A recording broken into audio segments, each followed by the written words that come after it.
இத பார்க்கிற தேவ பிள்ளையே உங்களை பார்த்து சொல்றேன், உனக்கு இன்னொரு சான்ஸ் என் தேவன் தர ரெடி ஆயிட்டார். மறுபடி உன்னை அந்த ஸ்தானத்துல ஏற்ற, மறுபடி உன்னை உயர்த்த, உன்னை மேன்மைப்படுத்த, உன் சரீரத்தை மறுபடி புஷ்டியாக்க, உன்னை எழுப்ப, உன்னை மேன்மைப்படுத்தி அவருக்கு சாட்சியாய் நிறுத்த அவர் இன்னைக்கு மற்றொரு சான்ஸ். Come on.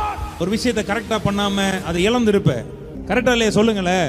சில விஷயங்கள் போகும்போது சில மதியினத்தினாலே, சில ஞான குறைச்சலினாலேயோ, சில முட்டாள்தனத்தினாலேயோ சில விஷயம் உங்களை விட்டு கடந்து போயிருக்கும், இழந்து போயிருப்பீங்க. இளையகுமாரன் எல்லாத்தையும் இழந்து போயிட்டார்.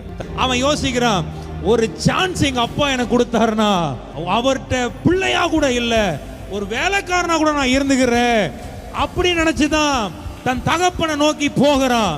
ஆண்டவர் ஒரு சான்ஸ் கொடுத்தார். அந்த தகப்ப வேலைக்காரனா கொடுக்கல, அவன் இழந்து போன ஸ்தானத்தையே திருப்பி